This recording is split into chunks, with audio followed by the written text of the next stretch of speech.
पत्नियां हुई, जो भी भगवान के चरित्र हैं आप कृपा करके विस्तार से हमको सुनाइए।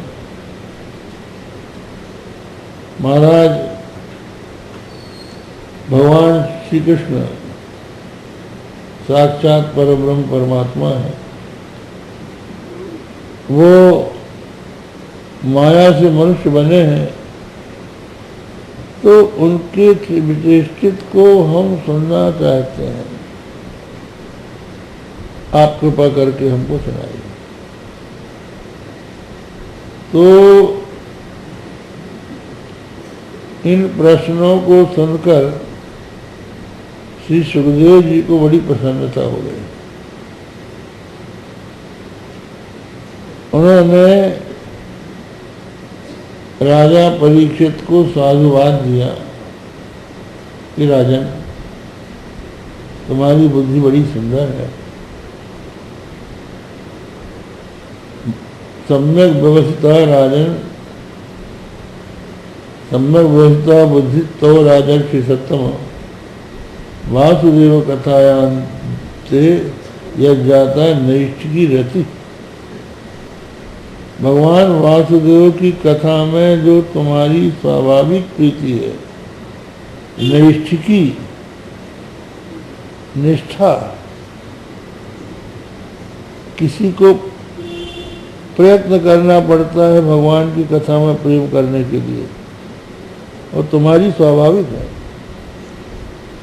तो इसका अर्थ यह है कि तुम्हारी बुद्धि का निश्चय बिल्कुल शुद्ध है, उत्तम है।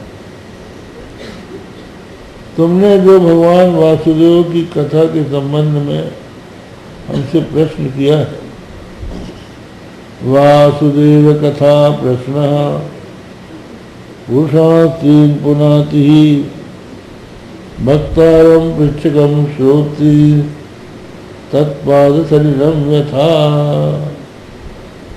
भगवान वासुदेव की कथा के संबंध में यदि कोई प्रश्न करता है तो 3 प्रकार के पुरुष उससे मुक्त होते हैं, 3 प्रकार के पुरुष पवित्र हो जाते हैं।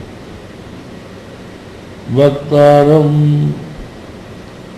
एक तो पूछने वाला पवित्र हो जाता है, भगवान की कथा पूछने वाला पवित्र हो गया, और फिर उस कथा को सुनाने वाला पवित्र होता है। और जो सुनने वाले हैं, किसी ने प्रश्न किया, किसी ने उत्तर दिया और दूसरों ने केवल सुना, तो उनका भी कल्याण हो जाता है। सब लोग प्रश्न नहीं कर सकते, जिसमें बुद्धि होती है वही बुद्धिमान प्रश्न कर सकता है। तो उसके प्रश्न से उसका तो कल्याण होता ही है, दूसरे सुनने वालों का भी कल्याण हो जाता है। अब जैसे अभी चातुर्मास हो रहा है, चातुर्मास में भगवत कथा हो रही है, तो जिन लोगों ने चातुर्मास कराया उनको तो पुण्य लाभ हो गई, और हम अपना भगवान की कथा कर रहे हैं, हमको भी लाभ हो गया भगवत चर्चा करने का। और जो सुन रहे हैं तो कहा कैसे, इसके कोई दृष्टांत से कहा तत्पाद शरीरम व्यथा। भगवान का रणोदक गंगा जैसे तीनों पुरुषों को पवित्र करती है। भगवान वामन ने राजा बलि से 3 पैर पृथ्वी का दान मांगा और 2 ही पैर में उसकी त्रिलोकी नाप ली। एक चरण रखा, उससे पृथ्वी और अंतरिक्ष नापा, और दूसरा स्वर्ग को पार करके ब्रह्मलोक पहुंच गया। ब्रह्मलोक में भगवान श्रीमद नारायण का चरण आया है। ब्रह्मा जी को इस बात का जब पता लगा तो वो दौड़ के आए और उनके चरणों को प्रक्षालित करके अपने कमंडलू में रख लिया। भगवान का चरणों से बड़ी मूल्यवान वस्तु है। अब वो भगवान का जो चरणोदक था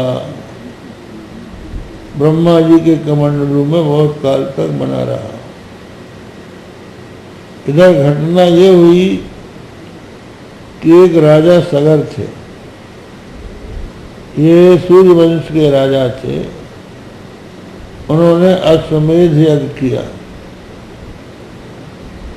अश्वमेध यज्ञ में अश्व छोड़ा जाता है। वो अश्वमेध यज्ञ का श्यामकर्ण अश्वमेध अश्व होता है, उसको छोड़ देते हैं। उसके गले में चिट्ठी बांध दी जाती है कि या तो इसको में लिखा रहता है या तो इसको पकड़ के युद्ध करो या हमारी अधीनता स्वीकार करो। जब पूरी पृथ्वी से घूमकर वो अश्व लौट आता है तब यज्ञ पूरा होता है। और एक बार ये अश्व घूमा और लौट के आया, यज्ञ की पूर्णाहुति हुई। ऐसे 100 अश्वमेध जो करता है उसको इंद्र पद की प्राप्ति होती है। जो आजकल स्वर्ग में इंद्र बन के बैठा है वो ऐसे नहीं बैठ गया है चुनाव जीत के।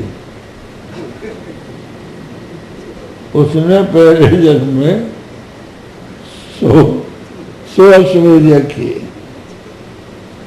100 अश्वमेध यज्ञ करके। और फिर उसमें ये होता है कि घोड़ा जाता है भ्रमण करने के लिए और स्त्री पुरुष जो यजमान और उसकी पत्नी होती हैं वो दोनों एक बिस्तर पे सोते हैं, बीच में नंगी तलवार रख देते हैं। असिधारा व्रत, ऐसा कठिन व्रत होता है ये। आजकल लोग नकली अश्वमेध यज्ञ करते हैं, उनको श्यामकर्ण घोड़ा तो क्या तांगे का घोड़ा भी नहीं मिलता, अश्वमेध हो गया। तो इंद्र को डर लगा कि ये राजा सगर यदि यज्ञ कर लेगा तो हमारा स्वर्ग हमारे हाथ से छिन जाएगा। तो उसने घोड़ा चुराया। तो बार बार छुड़ा लेता था, उनका फिर ढूंढ के करते थे। अंत में उसने घोड़ा चुराया और जहाँ पर गंगा सागर संगम, गंगा सागर जहाँ सागर है उस समय गंगा सागर नहीं था, सागर के किनारे कपिल मुनि तपस्या कर रहे थे, उनके आश्रम में उस घोड़े को बांध दिया। और राजा सगर के 60,000 पुत्र थे। वो 60,000 पुत्र उस घोड़े की खोज में निकले। खोजते खोजते खोजते वो समुद्र के किनारे जहाँ पर कपिल मुनि आंख मूंद के तपस्या कर रहे थे, घोड़े को बंधा हुआ देखा। समझा यही है घोड़े को चुराने वाला। मारो मारो, पकड़ो पकड़ो। और 60,000 एकदम से जो उन्होंने कोलाहल मचाया तो मुनि की समाधि खुल गई और उन्होंने उनकी तरफ क्रोध से जो देखा तो वो 60,000 भस्म होकर गिर पड़े। ऋषि मुनि ऐसे तपस्वी पहले होते थे, उनमें शक्ति होती थी। तो अब जब वो भस्म हो गए तो 2 रानियां थीं उस सगर राजा की। उसका एक पुत्र था असमंजस, उसका पुत्र